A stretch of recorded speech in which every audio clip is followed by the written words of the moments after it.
welcome to day 2 of our boot camp, moving you from meditator to meditation mentor and filling you with all of the creativity, the clarity, the courage and the confidence that is required to make your big dreams, your big vision a reality.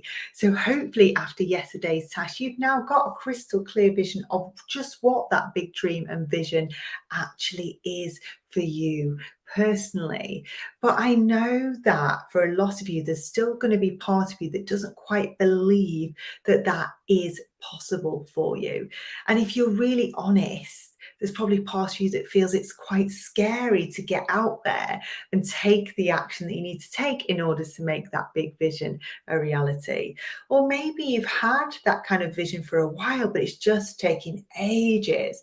Everything feels really heavy. Everything feels really difficult. You're almost at that burnout point with it because it's just not happening. You can't quite take the action that you need to. Or maybe for some of you, there's even a small element of self-sabotage going on as well. Well, you're absolutely not on your own with that. I have been there. I know how it feels. But when we think about laptops, computers, technology, when those things aren't working quite in the way that we expected, they're moving a little bit too slowly, maybe they're heating up, maybe they're making all these weird and wonderful noises, what do? Well, we look at the settings, don't we? So when we look at ourselves as human beings, our settings is our mindset. And our mindset is made up of our belief system, the way that we talk to ourselves, the beliefs that we hold about ourselves and our capabilities. And it's that mindset that's going to have the biggest impact on the likelihood of you ever achieving your big goals, your big vision. So how you think and feel about yourself and your capabilities, how you talk to yourself in any given moment, especially when things get challenging, especially when we take new and unique and maybe quite difficult and challenging steps, the way that we talk to ourselves, the way that we show up for ourselves in those moments has a direct impact on how we feel, right? The things that I say to myself has an impact on how I'm feeling in any given moment. And how I'm feeling in any given moment has a direct impact on my level of motivation, my desire to take action. And so it has an impact on how much action actually takes place and also how taking that action feels to me. So to put this into context, there's a really common thought pattern that I see with all of the instructors that start out their training journey with us. And they have this belief that they're not quite guru status enough in order to teach meditation, for example. You might have that thought yourself. Okay, remember that our thoughts become our belief systems about our level of capability, which informs how I'm feeling, how motivated I am, how much action I take, and what that action feels like. So when I am telling myself I'm not quite guru status enough, what's actually happening in the body is that we are entering into survival mode, because beneath that thought is a whole level of fear, isn't it? It's fear of rejection, it's fear of being found out, it's fear about not being good enough ultimately. And our brain's job is to try to protect us from anything that it perceives to be a threat. And in this case, the threat is rejection, criticism, judgment, all of those things.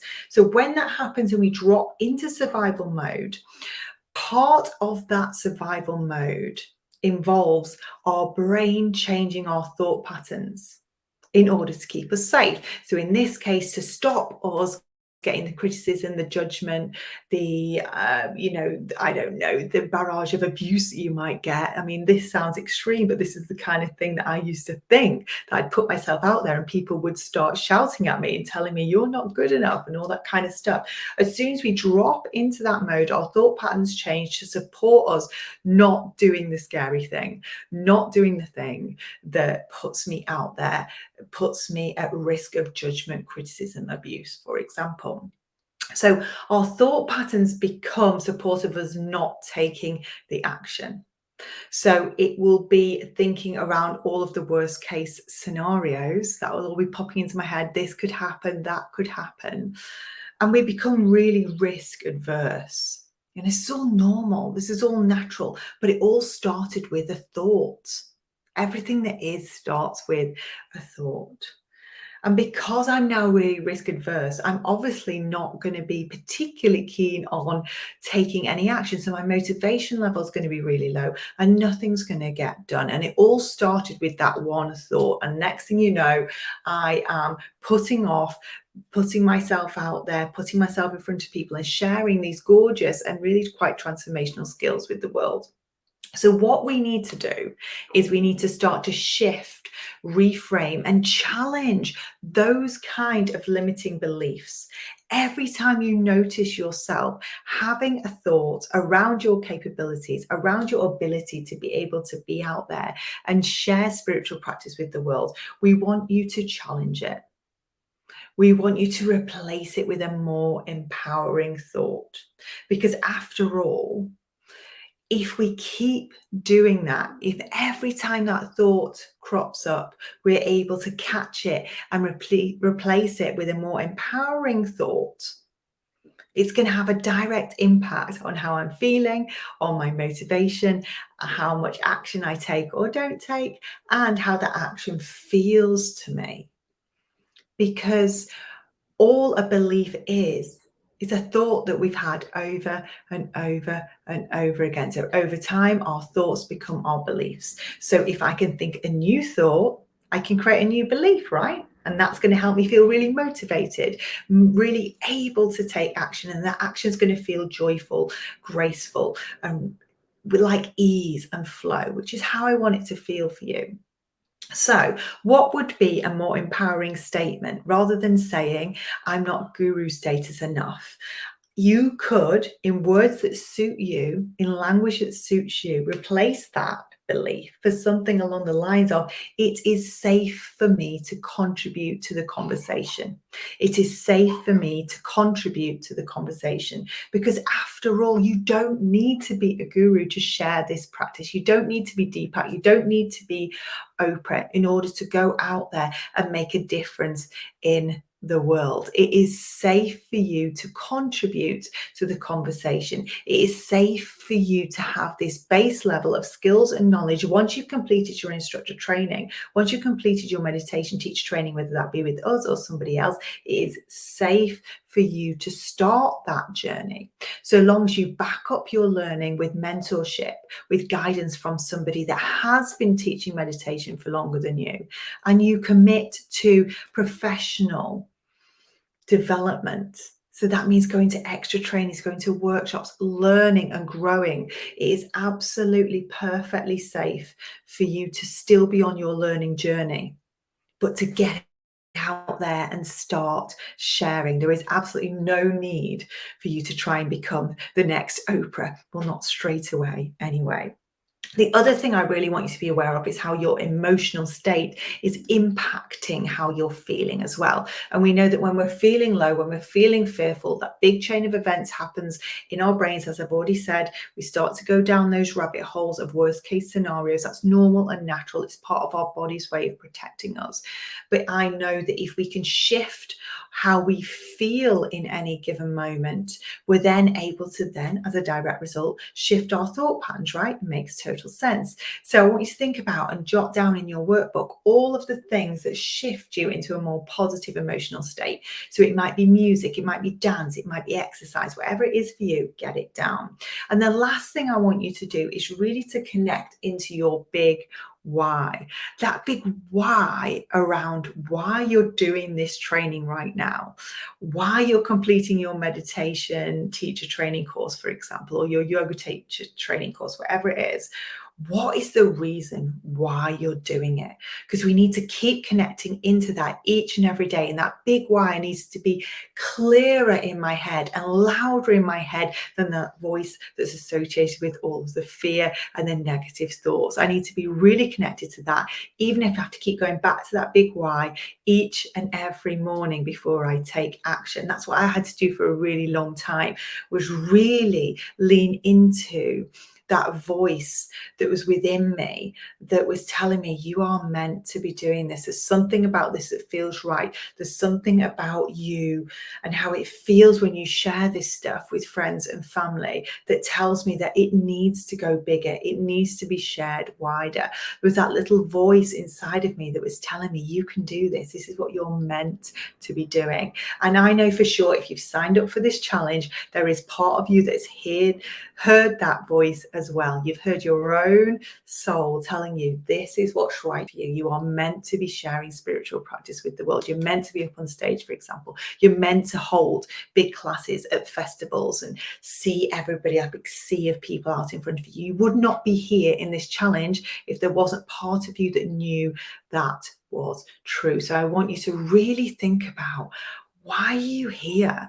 What difference would it make to your community, to your friends, to your family if you were able to share spiritual practice with the world? So we've got a few jobs to do in our workbook. First thing I want you to ask yourself is, do I actually believe this is possible? What is standing in my way? Is it my belief system? Is it the way that I talk to myself? Is it my fear? What's standing in my way?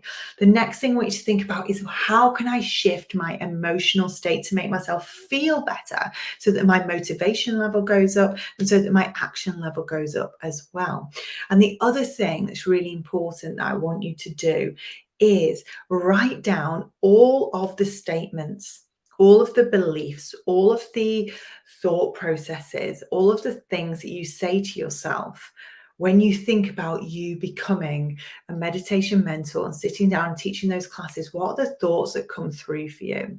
And really taking notice of those not so helpful, those quite limiting, those quite negative beliefs and thought patterns. I want you to drop them all down.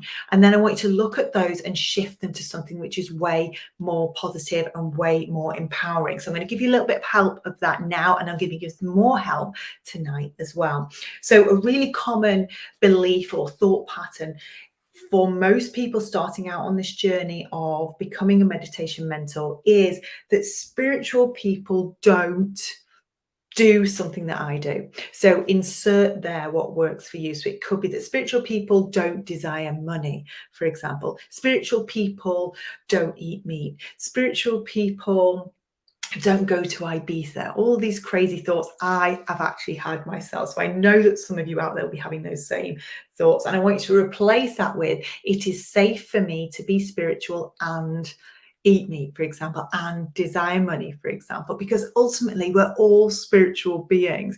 And whatever your desires are, whatever brings you joy, whatever feels good to you is part of the fullest expression of your soul. And your only duty in life is to express and work and live in a way that brings you joy. So nothing about you and your desires can ever be wrong. So it is safe for me to be spiritual and XYZ, insert the blank that works for you. Another one, I've got them all written down here. Another one that I hear all the time is that nobody will want to learn from me.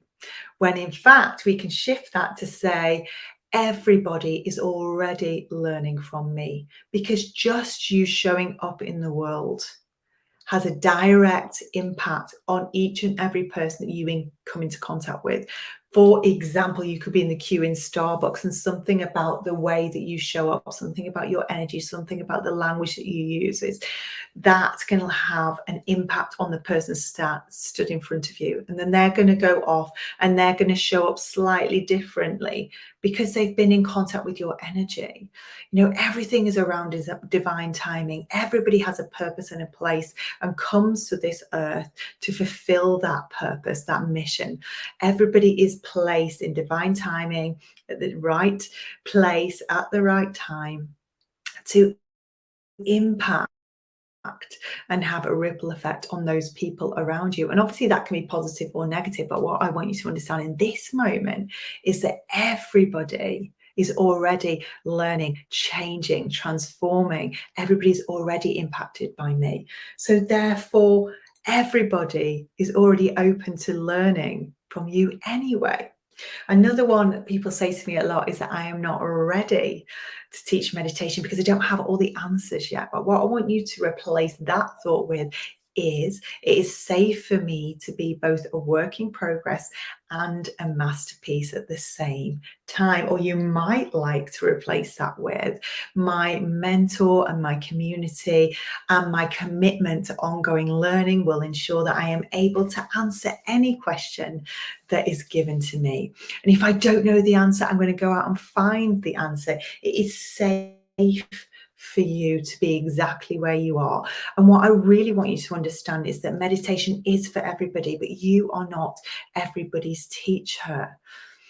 If somebody is further along in their meditation journey or wants to go particularly deep with their meditation, then they're going to be drawn to somebody who is able to give that to them naturally.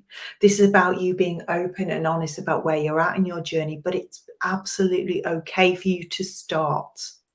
And those that are completely brand new to meditation will be drawn to you and will want to work with you, because there's nothing more off-putting, there's nothing that is more of a barrier to people starting their journey than sitting with somebody who's so advanced that their level of knowledge seems unattainable for that new person, that person who's sitting there for the first time. Because in order for us to take action, we need to believe that something is possible for us. So I need to be able to look at you as a new person coming to meditate for the first time. I need to be able to look at you as my teacher and understand that there is part of me that is able to become who you are right now. If I'm some guru on this big stage with all these barriers and all of this knowledge and all of this experience that I can never have, I'm not going to be able to get myself into that state where I believe it is possible for me. So hopefully some of that will have helped you. If not, I want you to come into the group and write down what your limiting beliefs are, and we'll help reframe them, we'll help make them much more empowering for you. But that's all I've got for you today. Join me tonight and you'll hear more about where these belief systems come from, how we can use our physiology to help impact that, to make those limiting beliefs just simply disappear in any given moment. It's really exciting stuff. Thank you for joining me today. Please do reach out if you need any support, and I will see you tomorrow.